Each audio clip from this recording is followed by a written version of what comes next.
Why, hello there, everybody. It's the DrumKid92 here, and I'm going to be talking to you about wires. Lots and lots of wires. So this is the first and hopefully many tutorials on Feed the Beast. For those of you who don't know what Feed the Beast is, it is a mod pack, aka a pack of mods, put together by some very, very talented people. I believe it's at over 30 mods right now, possibly even 40.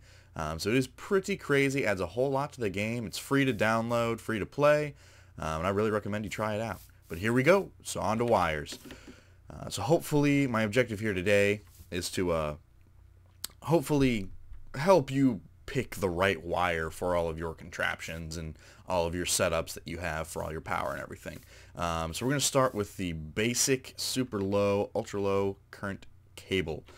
This is capable of carrying up to 5 EU per tick.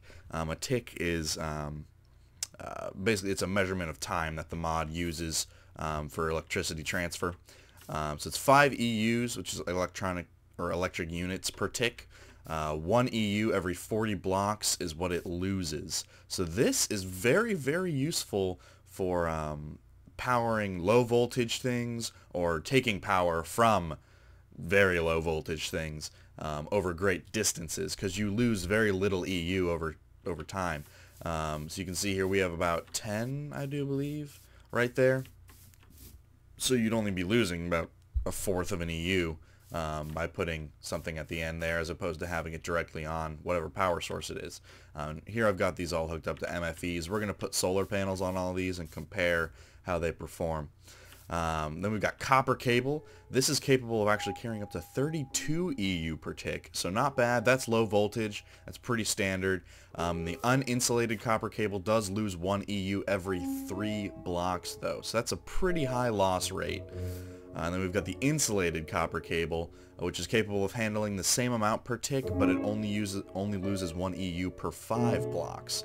So if you're dead set on using copper cable, either for the looks or just because of the materials you have, insulated is the way to go for sure. Now we've got gold cable. This is capable of carrying up to 128 EU per tick, which I believe is a medium or high voltage. I'm not sure which, but you do lose 1 EU every 2 blocks. Not all that great. But this gold cable is useful in some crafting recipes, and it sure does look snazzy, but if you've got to go anywhere with it, you're better off using a different cable. Now the one-time insulated gold cable carries the same amount per tick, but you lose 1 EU per 2.22 blocks. So not a huge difference there. It really doesn't make that much of a difference. I mean, if it gets down to that point, you may as well use your rubber for something else. 2 times insulated gold cable, 1 EU per 2.5 blocks. Now that's 2 rubber for every single square of this. That's a lot of rubber to use, like I said, with the one-time insulated. If it's a style thing, go for it. If not, I wouldn't even touch it. Now we've got HV cable, which is crafted from refined iron, actually. This is medium voltage. This is capable of carrying up to 2,048 EU per tick. That is a lot.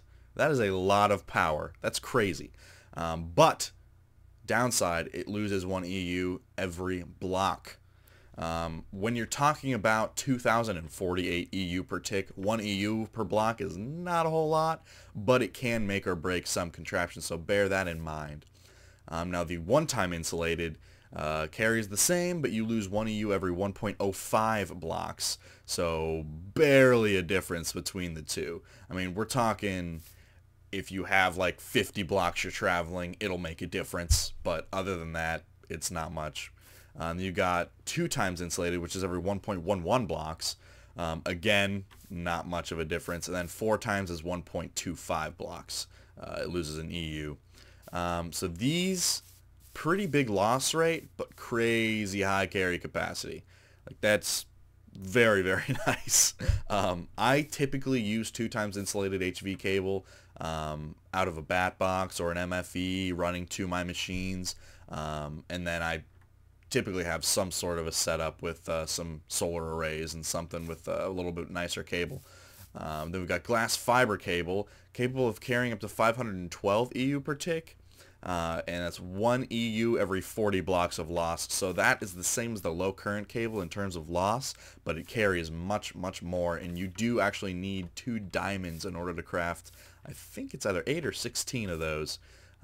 So that is pretty resource intensive, but I mean, it carries a hell of a lot of power, and it doesn't lose much. So that's definitely a pretty solid setup here. So we're going to go ahead and pop some solar panels on these. Maybe. There we go. Jeez. Get a solar panel on there, will ya? And we're going to place these down.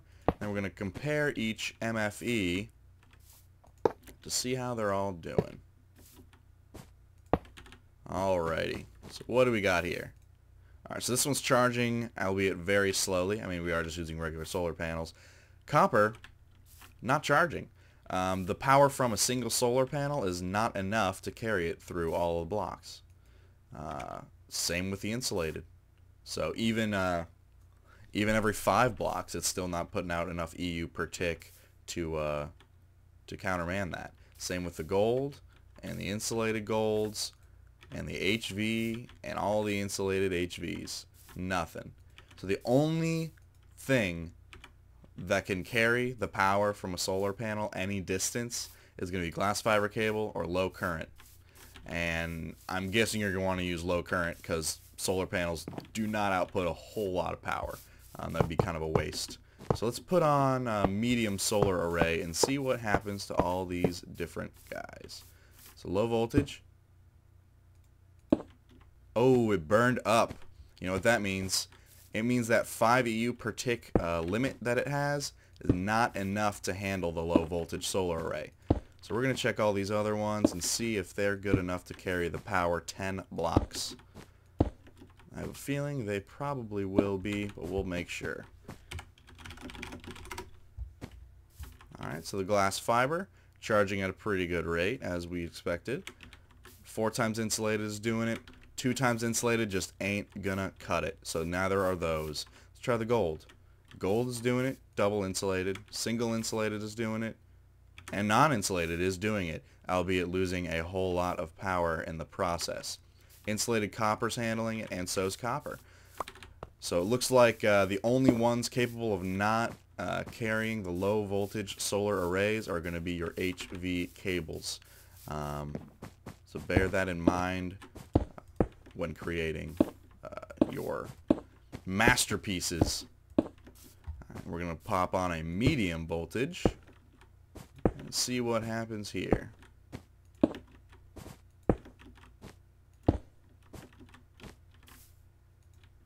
Oh, get on there, sucker. Boom.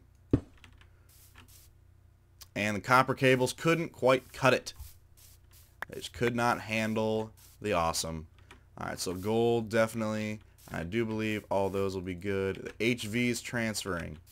So HV power does work on the medium voltage solar arrays. So you're good in that vein. But remember, the copper was not strong enough, couldn't carry enough EU per tick to handle it. So it burned up. And looks like gold just can't handle the high voltage. What about HV? HV can take care of it. Because HV, like we said, can carry the most EU per tick of any of the wires. Glass fiber. Glass fiber's holding strong. Wow. Chain reaction much. Jeez, oh Pete's. But we didn't need those anyways. But yeah. So there you have it.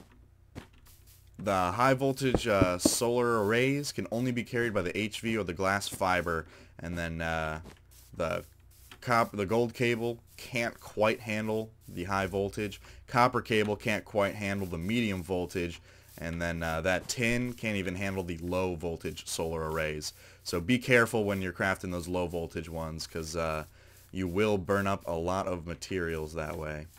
So yeah, hopefully this helped you guys out in planning out your next contraption and your next power setup. I just use solar panels because they're the easiest to pop down and measure. And I sure like me some solar panels. But this goes the same for generators and anything. So bear in mind those measurements I gave you for each one on all of the signs. And happy crafting. Catch you next time. Bada boom, bada bing. Hey there everybody, hopefully you enjoyed that episode of Feed the Beast tutorial you just finished. Hope I'm helping you create some cool stuff. But anyways, I'm here to tell you that I do have other series besides Minecraft stuff, believe it or not. I have a Dead Space 3 Bro-Op Co-op that I play with my brother, and Don't Starve that I play with Ambient Potato. It's pretty much like Minecraft if Tim Burton made it. So why don't you check it out? Hope to see you there.